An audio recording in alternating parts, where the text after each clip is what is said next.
Let's get more insight from Becker. He's the executive director of the Answer Coalition, an anti-war and civil rights group. Brian, welcome back to our studio. My pleasure.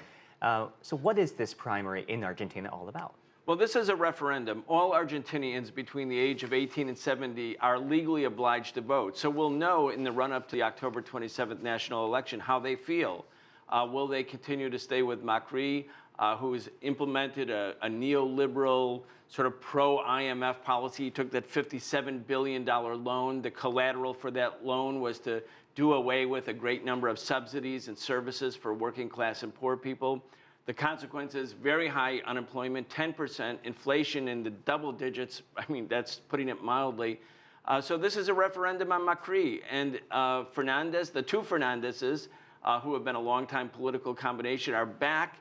Will their policies, which oriented more towards giving relief and relieving the burden on working class and poor people, will it have a second chance? Will this be their comeback? You mentioned the Macri's economic policies. His austerity measures, along with the slow growth, is not precisely popular with the Argentine public. But Macri said that his economic policies are painful, necessary steps to get the economy back on track after 12 years of Fernandez.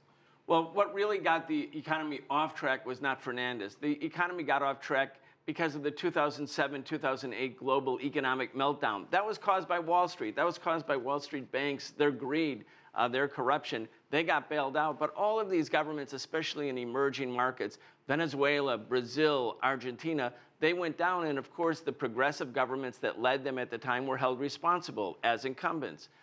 So Macri is trying to say it was the policies of providing medicine for the poor, making higher wages for working class people, that was the problem.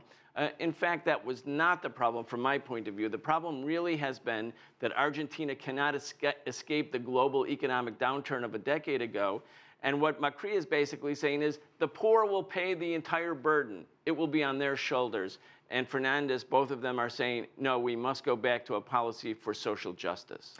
So supporters of Fernandez said that Argentina should, quote unquote, have politics for the people and not for foreign capital like we're doing at the moment. How do you look at that? Yeah, Argentina is basically a vassal state. It's a big country. It's the second biggest country in Latin America. It's got a profoundly important economy. It's got a lot of potential. And yet when you are in the debt trap, which Argentina is, you get on your knees before the IMF, before New York City banks or London banks or Paris banks, and you basically have to take the assets of your country, its resources, and give it to those bankers as collateral in order to get out of debt or to have the debt roll over. This is the classic debt trap. Big banks in the wealthiest countries, they don't face this, but countries, emerging markets, absolutely do. And then I want to ask you about geopolitics in the region. What do you think the next Argentine leader will do about the U.S. and how will its relations with Washington change or not change? Perhaps? Well, Washington will try to sabotage a Fernandez government, just as it did with the Dilma Rousseff government in Brazil, just as it's doing right now in Venezuela. The United States does not want any progressive or independent governments in Latin America. It wants vassal states. It wants puppet regimes. And of course, Macri is willing to do the bidding of the big international bankers. He and his family come from the richest of the rich in Argentina. They're very, very close to Wall Street. Becker, thank you so much for your insights. My pleasure.